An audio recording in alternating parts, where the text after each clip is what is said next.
Bonjour à tous et bienvenue.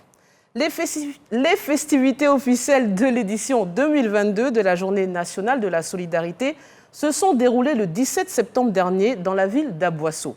L'occasion de revenir sur ces notions fondamentales que sont la solidarité et la cohésion sociale dans Ça fait l'actualité. Que pensent les populations de la solidarité en Côte d'Ivoire? Réponse au micro de Sédou Ouattara. Parce que la solidarité, c'est une bonne chose. Et puis être solidaire aussi, c'est important dans la vie. Parce que si tu n'es pas solidaire, dans la vie de demain, là, ça ne pourra pas t'aider. Mais quand tu es solidaire, dans le futur, ça t'aide toi-même et puis ça aide beaucoup de personnes. Ce n'est pas forcément avoir de l'argent pour être solidaire. Tu peux apporter une aide à une personne, mais pas forcément avec le matériel. Avant au village, même quand on entrait dans le village, même on trouvait des canaries là, avec l'eau. Même si tu es étranger et que tu as soif, tu n'as même pas besoin d'aller taper la porte du voisin. Il y a déjà l'eau là, tu prends, tu bois. On ne te demande pas tu viens d'où, mais tu es qui. Wow. C'est un peu ça la solidarité d'avant. Comparé à aujourd'hui, où tout est basé maintenant par intérêt. Quand on fait quelque chose, on attend forcément qu'il y ait un retour, quoi. La solidarité, c'est le socle, c'est la base d'une vie communautaire en fait. Voilà, on ne peut pas vivre en société sans être solidaire, sans s'entraider, voilà, parce que c'est main dans la main qu'on avance ensemble. On avait déjà les traditions qui avaient pour base la solidarité avec la royauté. Maintenant, avec le développement, certains pensent que l'individualisme sera la meilleure voie à suivre. La solidarité, il faut dire que c'est l'entraide mutuelle, apporter assistance aux voisins, à la voisine ou à un habitant du quartier et tout ça. Avant, les gens étaient ils vivaient ensemble, ils s'aimaient beaucoup. Depuis cette histoire de crise, les gens sont méfiants. Donc, ce qui fait qu'au jour d'aujourd'hui, les gens ont peur, très peur de pouvoir héberger, de pouvoir venir en aide à celui qui est dans le besoin. À l'occasion de la Journée nationale de la solidarité, JNS, commémorée le 25 août de chaque année, la ministre de la Solidarité et de la lutte contre la pauvreté, Miss Belmondo Dogo, a exhorté les populations à cultiver davantage les valeurs fondatrices des principes de solidarité. Au-delà de ces festivités, quelles actions mène le ministère et pour quels résultats? Pour en parler, je reçois M. Thiozon Ibrahim Koulibaly, directeur général de l'Observatoire de la solidarité et de la cohésion sociale, l'OSCS. Bonjour et bienvenue. Bonjour. Alors cette année, la quinzaine de la solidarité avait pour thème « Solidarité, facteur d'inclusion sociale ». Pourquoi ce choix et quel lien faites-vous entre ces deux notions? Alors, ce choix est fondamental parce que l'une des missions du ministère de la Solidarité et de la lutte contre la pauvreté, c'est l'inclusion sociale. Et la solidarité nourrit cette inclusion sociale parce que la solidarité même désigne le lien qu'il y a entre des personnes qui sont unies dans un sentiment d'entraide. L'inclusion va plutôt désigner le fait qu'une personne puisse participer aux affaires de la communauté ou aux affaires d'un pays, bien sûr, tout en étant entendu qu'ils se sentent reconnus dans cette communauté. Et donc, évidemment, la solidarité va lui donner les moyens nécessaires pour participer effectivement aux affaires de la communauté parce que l'autre, plus riche que lui aura donné les moyens nécessaires pour qu'il soit un peu plus fort, pour pouvoir jouir de ses droits fondamentaux. Et de cette façon, il se sent donc plus appartenir à la communauté, à la société. Il se sent également participant des affaires de la société et donc ça participe à renforcer les liens entre les communautés et cela nous donne une société plus cohésive où règne donc le bonheur pour que tout le monde soit gagnant-gagnant. Alors, votre institution est sous la tutelle du ministère de la Solidarité et de la lutte contre la pauvreté. Vos actions concernent exclusivement les personnes en situation de précarité. Si oui, combien de personnes sont concernées en Côte d'Ivoire? Il y a des précarités qui sont liées au choc, à certains chocs, et il y a des précarités qu'on pourrait donc dire structurelles. Et donc, le ministère de la Solidarité et de la lutte contre la pauvreté a en son sein des programmes qui s'adresse aux personnes qui sont dans des situations permanentes de précarité. Et donc, il y a par exemple le projet des filets socioproductifs qui adresse donc qui s'intéresse aux personnes extrêmement pauvres, c'est-à-dire ce sont des personnes qui vivent avec moins de 335 francs par jour, et donc ces personnes-là sont traitées par ce programme. Il y a également le projet Sweat, qui va s'intéresser uniquement aux femmes vulnérables pour leur apprendre, n'est-ce pas, à être autonomes et pour que la Côte d'Ivoire puisse bénéficier du dividende démographique. À côté de cela, il y a que le ministère aussi doit intervenir dans des cas de choc. Donc, si vous avez un incendie, si vous avez une inondation, vous avez un accident, etc., le ministère devra se charger donc d'intervenir pour apporter donc assistance aux populations sinistrées à ces occasions. Pouvez-vous nous faire une cartographie finalement des personnes concernées? Il y a des localités peut-être plus touchées que d'autres. Est-ce qu'il y a même un profil type de bénéficiaires? Alors, le profil type de bénéficiaire, comme je disais, c'est les vulnérables.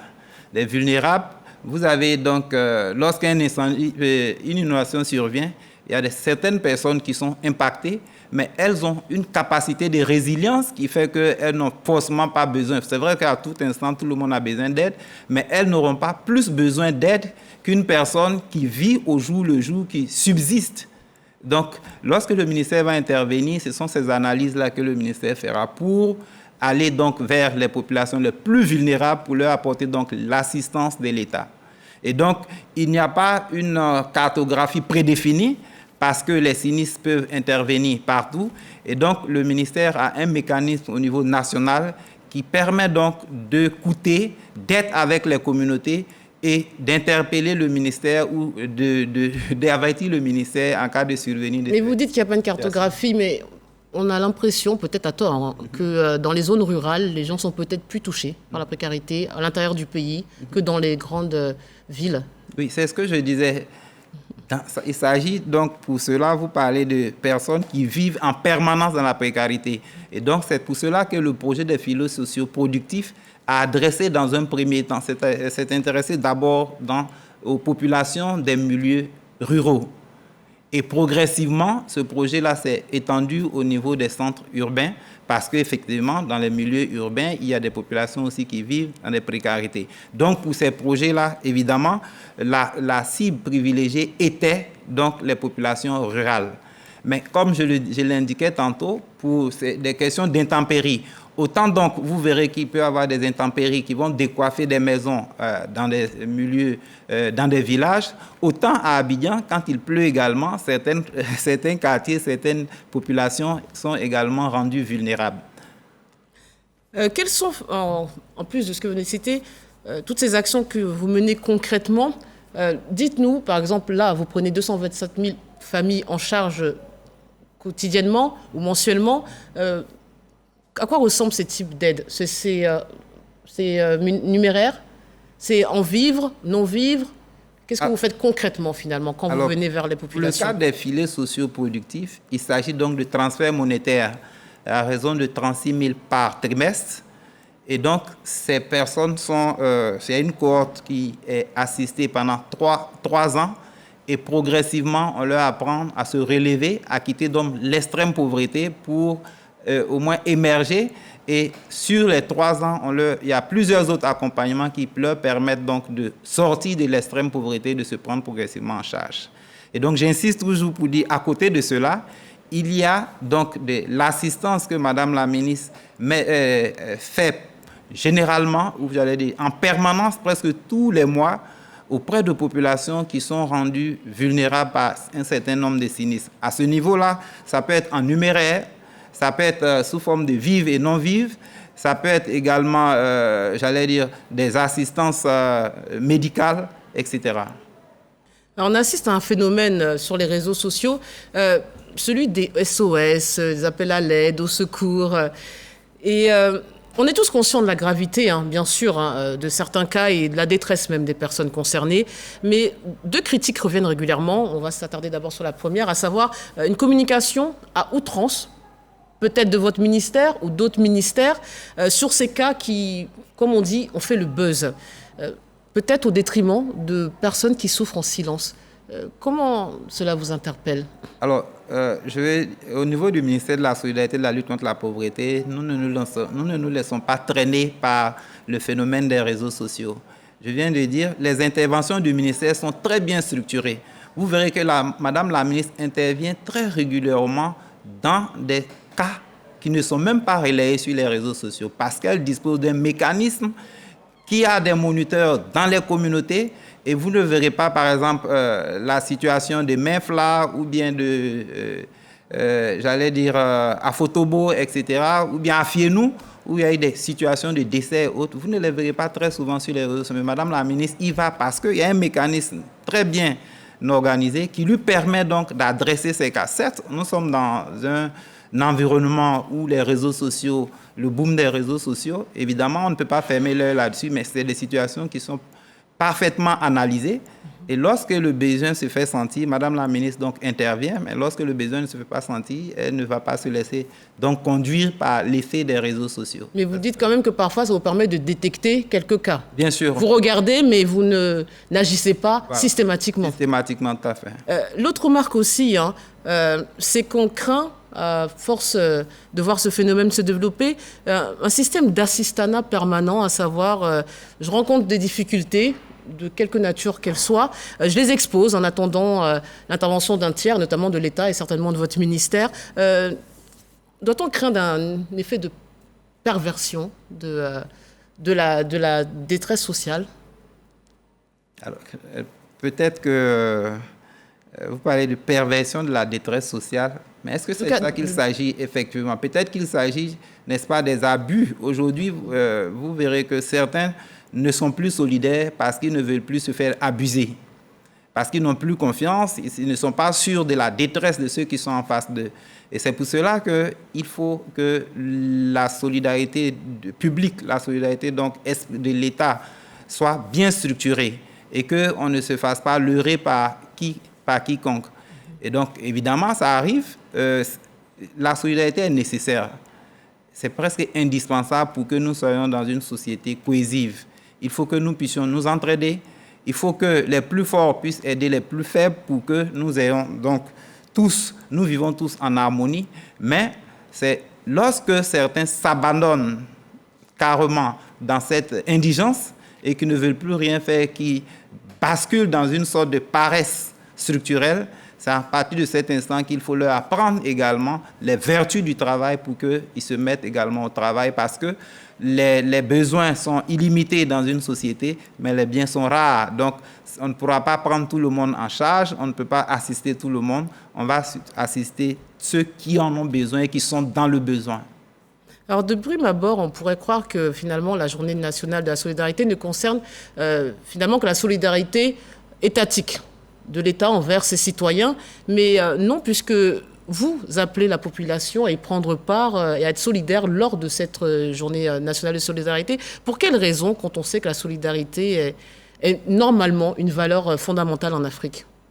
Bien sûr, et c'est le but d'ailleurs de l'institutionnalisation de cette journée. C'est le fait de promouvoir la solidarité, la volonté de vouloir promouvoir la solidarité, d'amener les Ivoiriens à pratiquer cette solidarité. C'est parce que c'est elle qui fonde la cohésion, l'inclusion sociale. Et comme vous l'avez dit, traditionnellement, on disait les Africains sont solidaires par essence, mais de plus en plus, avec le modernisme, nous perdons donc ces pratiques.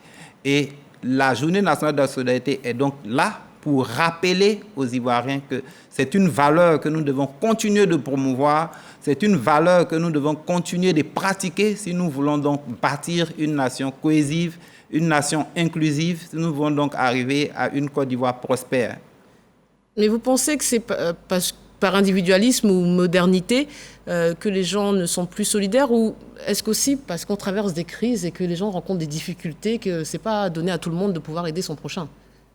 Oui, c'est vrai, on partage quand on a, ça c'est clair, mais il ne faut pas en avoir à profusion et refuser de partager. Et donc, je le disais tantôt, il y a certaines personnes qui, parce qu'elles ont été abusées, hésitent désormais à apporter donc, la solidarité à l'autre. Mais en tout état de cause, ce qu'il faut retenir, c'est que vous ne pouvez pas vivre seul heureux. Vous ne pouvez pas vivre dans votre abondance, dans votre suffisance matérielle, heureux, pendant que l'autre est à côté malheureux, vous vivrez toujours dans l'insécurité. C'est pour ça que la solidarité prend plusieurs formes. Le fait, par exemple, de payer ses impôts, c'est aussi une forme de solidarité parce que ce sont ces impôts-là qu'on va récupérer pour aider les plus pauvres. Le fait, par exemple, d'apporter secours à un voisin qui est donc en train de souffrir, lui apporter donc le premier secours, c'est une forme de solidarité. Le fait même d'appeler à l'aide, c'est une forme de solidarité. Tenez-vous, par exemple, ce n'est pas uniquement par des numéraires ou du matériel. De plus en plus, vous pouvez être en train de passer dans la rue, quelqu'un s'écroule là, en train de souffrir, et on le contourne, on passe, on le regarde. Ou on le filme. Voilà, ou on le filme pour balancer sur les réseaux sociaux. Ça, c'est, n'est-ce pas, la régression de cette valeur de solidarité au niveau de nos populations. Et c'est pour cela que la journée nationale vient à point nommé pour rappeler aux Ivoiriens qu'il y a une valeur qu'il faut promouvoir, il faut être solidaire, il faut pratiquer la solidarité avec les populations, avec ses voisins, avec ses concitoyens. Oui, mais encore une fois, les Ivoiriens, l'Africain est beaucoup plus convivial, plus solidaire que d'autres cultures dans le monde. Et qu'est-ce qu'on doit faire de plus? Parce qu'on vit souvent en communauté, il y a parfois même 3 générations sous le même toit, ce qui n'existe pas à l'étranger. Les gens, même pour un repas, partagent aisément. On a même cette expression populaire qui dit « on mange ». On a l'impression qu'il y a beaucoup de mécanismes culturels qui sont déjà exceptionnels par rapport à d'autres cultures. Ce n'est pas suffisant. C'est pas suffisant. C'est pas suffisant. Il faut plutôt les promouvoir. Vous convenez avec moi, l'élément qui est passé à l'entame de l'émission, vous avez plutôt constaté que les personnes interviewées parlaient plutôt de régression de la solidarité et de l'ascension, l'avènement donc de l'individualisme et autres. C'est un constat. Malheureusement, c'est vrai que la solidarité, ce n'est pas de rire avec les voisins, causer. Non, c'est venir en aide quand il en a besoin. L'aider à se relever quand il tombe. C'est ça aussi la solidarité. Parlez tout à l'heure de payer des impôts. C'est vrai qu'on a des fonctionnements, visiblement des dysfonctionnements qui perturbent et impactent l'égalité, en tout cas de traitement, et puis la richesse, en tout cas le partage de la richesse de notre pays. Il y a d'autres cas, la corruption, tous ces dysfonctionnements empêchent de donner certaines sommes pour des cas précis, parce que vous vous occupez que des plus pauvres.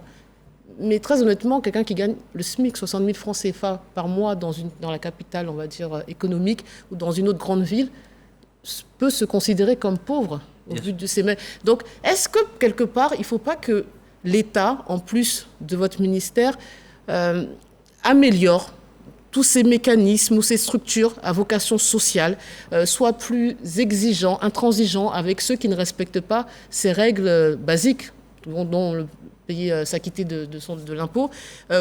Est-ce que ce ne serait pas plus performant que de venir ponctuellement aider certaines personnes qui sont dans la précarité, mais d'autres aussi se considèrent pauvres? Peut-être pas aux yeux de votre institution, mais dans leur quotidien, c'est leur perception. Oui, bien sûr. C'est comme vous l'avez indiqué, le fait de contribuer, de participer aux affaires de l'État, ça permet évidemment, on a pris le cas de s'acquitter de son impôt, etc. Oui, c'est de cette façon que l'État arrive également à améliorer les conditions de vie des populations de façon générale. Mais j'indiquais tantôt que l'État ne peut plus tout faire. Il n'y a plus d'État-providence? Il n'y a plus d'État-providence. Dans aucune partie du monde, l'État ne peut s'engager à faire tout. L'État met en place les mécanismes, l'État essaie de contribuer, aide, mais il va falloir aussi qu'au niveau de la communauté, on complète les actions de l'État. Et c'est en cela, quand Madame la ministre intervient ici ou là, il faut que les populations à la base, il faut que les collectivités locales, etc., chacun également essaie d'intervenir. Parce qu'il y a beaucoup de sollicitations. Figurez-vous par exemple que déjà, nous, au niveau de notre mécanisme, nous avons identifié de janvier jusqu'à maintenant plus de 62 000 ménages qui ont appelé, qui avaient besoin d'aide. Mais Madame la ministre a fait ce qu'elle pouvait. Elle s'est rendue ici et là, à l'intérieur du pays, à Abidjan. Nous avons pu, heureusement, assister plus de 41 000 de ces ménages. C'est quand même important. Après plus d'1 milliard d'assistance, c'est important. Mais on ne peut pas dire que c'est suffisant. On ne peut pas dire que c'est ça. On va s'auto-satisfaire de cela. Et c'est pour cela qu'au cours de la journée, nous avons exhorté les populations à davantage de solidarité les uns envers les autres. Mais c'est vrai que vous avez parlé tout à l'heure de différents cas où il y a des ménages que vous aidez régulièrement en versant, je crois, mensuellement une somme d'argent. Il y a des cas issus des différentes crises où vous prenez en charge les enfants, les orphelins. Là aussi, il y a des aides donc progressives, d'autres ponctuelles, il y a des aides permanentes. Est-ce que votre objectif, c'est que les gens s'autonomisent pour éviter d'avoir besoin de vous solliciter régulièrement? Est-ce que c'est ça aussi l'objectif? C'est ça surtout l'objectif. L'idéal donc de la solidarité même d'ailleurs, c'est de remonter. Et c'est pour cela que nous parlons d'entraide. Si vous avez plus que vous aidez l'autre à se relever, il aura moins besoin de vous, il sera moins dépendant de vous en termes de moyens, en termes de ressources. Et à partir de cela, il pourra donc se permettre de jouir de ses droits fondamentaux. Et lorsqu'il arrive à jouir de ses droits fondamentaux, il est en sécurité, vous êtes également en sécurité, et cela crée un cadre harmonisé de vie ensemble. On a des profils qu'on dit souvent vulnérables, les femmes, je pensais à ça par rapport à l'autonomisation, oui. Les enfants, les personnes âgées, c'est vraiment eux qui sont au cœur de votre dispositif et de toutes les actions que vous menez? Oui, il y a plusieurs mécanismes, c'est ce que j'ai indiqué. Il y a le projet Souhaite, par exemple, qui va s'occuper spécialement des femmes. Il y a les AVEC qui sont de plus en plus développés, qui permettent donc à des femmes, de façon générale, mais également avec des hommes, de s'organiser pour se prendre en charge. Et c'est vraiment cette spécialité, c'est ça le plus produit du projet des filets sociaux productifs. Prendre des gens extrêmement pauvres à un moment donné, les conduire vers un relèvement pour qu'ils puissent se prendre en charge et puissent sortir de cette extrême pauvreté. Alors, quelques mots sur cette journée nationale de la solidarité. Alors, habituellement célébrée le 25 août, mais là, exceptionnellement, on l'a célébré le 17 septembre. C'est juste une histoire d'agenda? Oui, il n'y a pas de raison particulière? Non, c'est juste une histoire d'agenda. D'accord. Et pourquoi le choix de la ville d'Aboisseau? Qu'est-ce que ça représente? Alors, le choix de la ville d'Aboisseau, parce que la ville d'Aboisseau avait déjà montré un exemple en célébrant l'année dernière déjà une journée de solidarité. Donc, c'est un accompagnement pour dire, vous avez bien fait, c'est ce que l'État veut montrer aux populations. Une journée, veut dire, sur le plan local, ils ont eux-mêmes initié. D'accord, une journée locale. Et deuxièmement, il y a eu des situations de vulnérabilité à Boisseau, des accidents, il y a eu des inondations. Et donc, puisque la journée nationale de la solidarité est aussi dédiée à apporter l'assistance de l'État aux familles rendues vulnérables par des situations, donc, en plus de les y accompagner, Madame la ministre a voulu donc apporter l'assistance aux ménages rendus vulnérables. Alors j'aimerais, pour finir cette émission, peut-être mettre fin à quelques idées reçues. Parce qu'on entend ministère de la Solidarité, de la lutte contre la pauvreté. Je pense que beaucoup ont envie de composer votre numéro pour venir, pour vous demander assistance. Est-ce possible? Ça a évité. J'imagine que les téléspectateurs qui nous suivent, ils se disent « Ah, moi, je considère être dans une situation de précarité, de vivre des difficultés.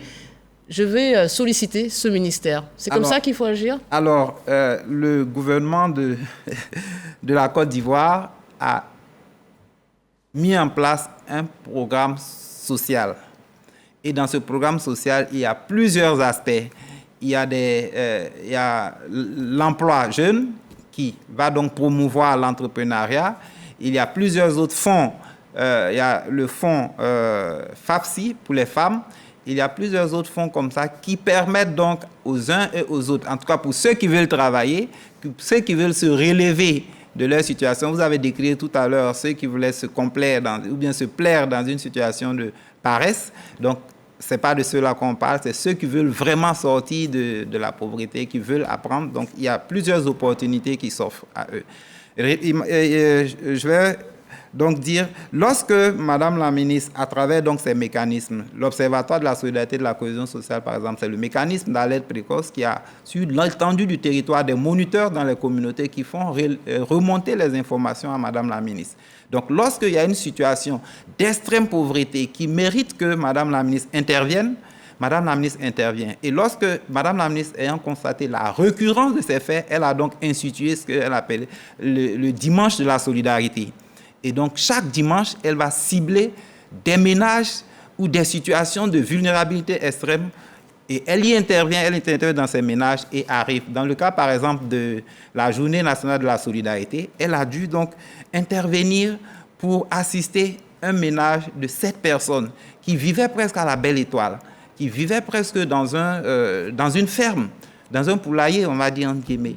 Et ce couple-là, ce ménage-là a été récupéré par Madame la ministre et on lui a trouvé un loyer, un habitat décent et il a été logé pour 1 an en attendant qu'on lui trouve un espace aménagé. Donc pendant 1 an, vous avez payé, vous avez logé pris en charge et à titre gratuit. Oui, à titre gratuit. Et l'accompagnement, parce qu'on ne va pas assister tout le temps, on a donc donné des ressources à son épouse pour qu'elle fasse une activité génératrice de revenus pour que le couple puisse se prendre en charge définitivement. Donc, c'est ce cas. Je voulais, si vous me permettez, dire qu'au cours de cette journée, il y a plus de 1200 personnes qui ont été sensibilisées, par exemple, à pratiquer la solidarité communautaire. Et c'était l'objectif. Il y a également la reconnaissance de l'État, puisque l'État souhaite que chacun puisse apporter sa contribution, chacun puisse mener des actions de solidarité. Donc, il y a eu également la reconnaissance de l'État à travers donc, la décoration de plusieurs personnalités.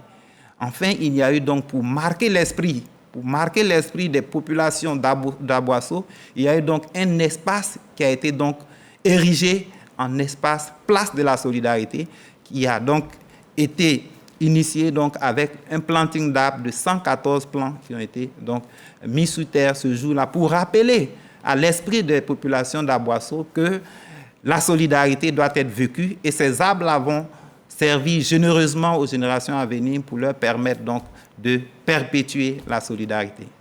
Dernier point. Vous nous avez dit qu'on a récompensé des personnalités qui ont peut-être les moyens d'aider les autres et d'aider leurs prochains.